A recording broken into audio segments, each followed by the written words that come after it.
Welcome back to BCN news.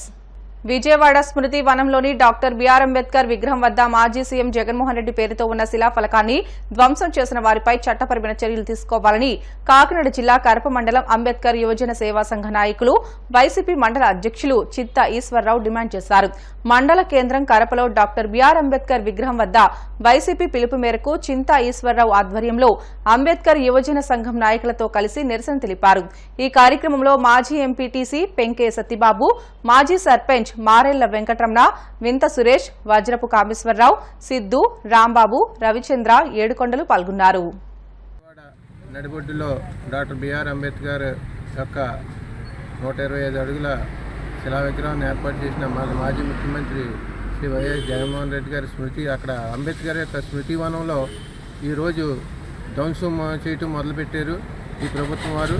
మరి గత ప్రభుత్వాలన్నీ కూడా ధ్వంసం చేస్తున్నాయనేసి ప్రసారం చేసుకుంటూ అధికారంలో వచ్చిన ఈ కూటమి ప్రభుత్వం కూడా ఇటువంటి చర్యలు కరెక్ట్ కాదని మా యొక్క అభిప్రాయం. మరి ఇటువంటి చర్యలు మానుకొని ఏమైతే చేశారో పైకి చెప్పి మాటలు ఒకటి లోపల చేసే ఒకటి విధంగా ఉన్నాయి ముఖ్యమంత్రి గారు. మరి మేము ధ్వంసం చెయ్యం, అన్నీ కూడా అభివృద్ధి చేస్తామని చెప్తున్నారు.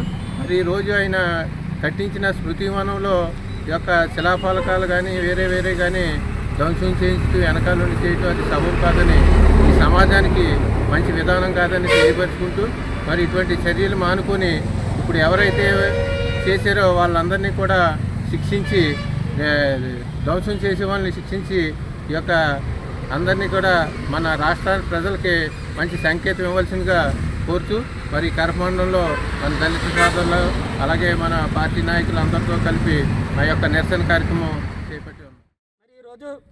మరి ఈ ఆంధ్ర రాష్ట్రంలో డాక్టర్ బాబాసాహెబ్ అంబేద్కర్ విగ్రహాన్ని 125 అడుగుల విగ్రహాన్ని మరి మాజీ ముఖ్యమంత్రి మరి జగన్మోహన్ రెడ్డి గారు అమరావతిలో నడిపొట్టున నిర్మించడం జరిగింది.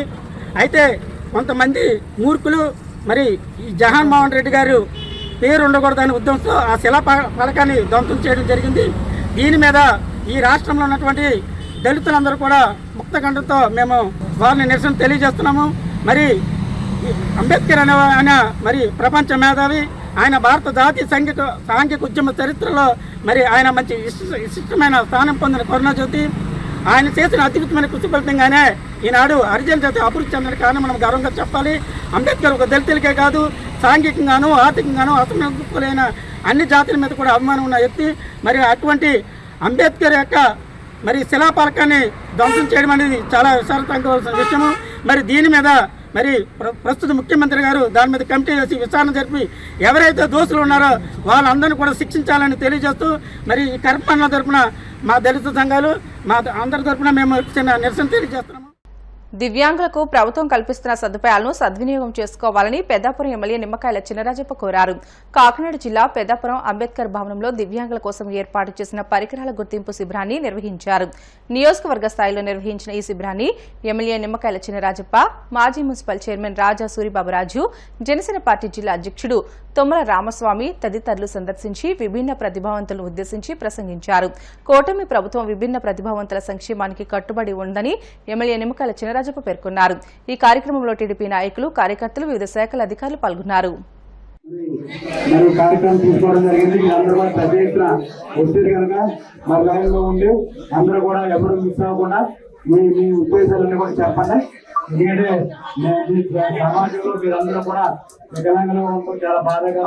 మరి అయినా సరే ప్రభుత్వ బాధ్యత మీరందరికీ కూడా ఏం సదుపాయం కల్పించాలి, పెన్షన్ కల్పించాలి, అలాగే ఏమి కావాలో వస్తువులు కల్పించాలని చెప్పి ప్రభుత్వం పెట్టింది. మీరందరూ కూడా పెన్షన్ విషయానికి ఇక్కడ రాదు, కనుమల విషయానికి వస్తే పెన్షన్ లో కూడా సదర్ క్యాంప్ లో మన సర్టిఫికేట్ తీసుకున్న వాళ్ళందరికీ కూడా మరి వికలాంగుల సంఖ్య కూడా వస్తుంది. చంద్రబాబు నాయుడు 4,000 ఆరోగ్యం కూడా పెంచడం జరిగిందని చెప్పి తెలియజేసుకుంటూ ఇప్పుడు మీరందరూ కూడా రికార్డ్ తీసుకొని అందరికీ కూడా మధ్యాహ్నం వరకు కూడా ఉండి మీరందరూ రికార్డ్ అవుతుంది. మీరు రోజుకుంటే ఇక్కడ అవ్వదు, లైన్ లో ఉండి కోనసీమ తిరుమలగా వర్ధిల్తున్న వాడపల్లి శ్రీ వెంకటేశ్వర స్వామి ఆలయం భక్తులతో కిటకిటలాడుతోంది. వెంకటేశ్వర స్వామికి ప్రీతికరమైన శనివారం సందర్భంగా ఆలయంలో ప్రత్యేక పూజలు నిర్వహించారు. ఈ మేరకు ఆలయ చైర్మన్ రుద్రరాజ్ రమేష్ రాజు, ఆలయ కార్యనిర్వహణ అధికారి కిషోర్ కుమార్ భక్తుల కోసం చేసిన ఏర్పాట్లను పర్యవేక్షిస్తున్నారు. స్వామి దర్శనానికి వచ్చిన భక్తులకు ఎలాంటి ఇబ్బందులు తలెత్తకుండా ప్రత్యేక ఏర్పాట్లు చేసినట్లు తెలిపారు. భక్తులు అధిక సంఖ్యలో హాజరై స్వామిని దర్శించుకుని మొక్కులు చెల్లించుకున్నారు.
పశ్చిమ గోదావరి జిల్లా నర్సాపురంలో ఇటీవలే జరిగిన ప్రమాదంలో ఓ మహిళ మృతి చెందిన విషయం తెలిసిందే.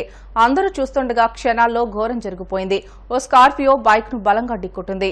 ఈ ప్రమాదంలో ఓ మహిళ మృతి చెందగా మరో వ్యక్తి ఆసుపత్రి పాలయ్యాడు.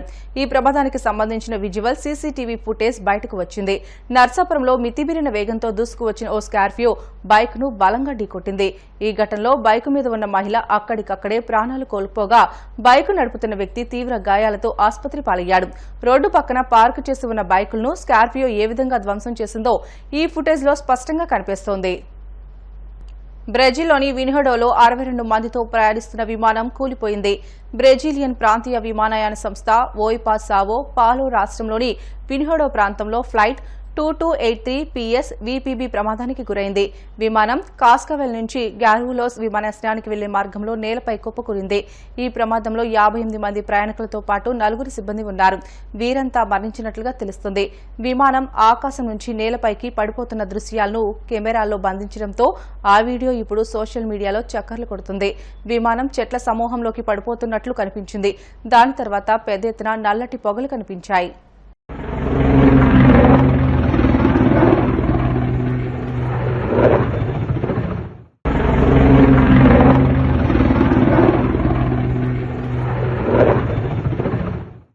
వార్తలు ముగించే ముందు ముఖ్య అంశాలు మరొకసారి. ఆరోగ్యశ్రీ పేరును మాత్రమే మార్చామన్న వైద్య ఆరోగ్య శాఖ మంత్రి సత్యకుమార్. సేవలు యథావిధిగా కొనసాగుతున్నాయంటూ స్పష్టం. సెల్ ఫోన్ చోరీలపై ప్రత్యేక నిఘా పెట్టామన్న అనంత ఎస్పీ మురళీకృష్ణ. అపరిచితులు అమ్మే ఫోన్లు కొనవద్దని సూచన. వాడపల్లి వెంకటేశ్వర స్వామి ఆలయానికి పెరిగిన తాకిడి. ప్రత్యేక అలంకరణలో భక్తులకు స్వామి అభయం.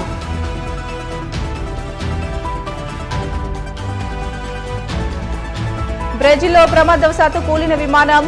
గాల్లో కలిసిన 62 మంది ప్రాణాలు. ఇవి ఇప్పుడు వరకు బులెటిన్ అప్డేట్స్. మరిన్ని వార్తల కోసం BCN digital YouTube channel, Facebook పేజీని ఫాలో అవ్వండి. అప్డేట్ వార్తల కోసం ప్లీజ్ డూ సబ్స్క్రైబ్.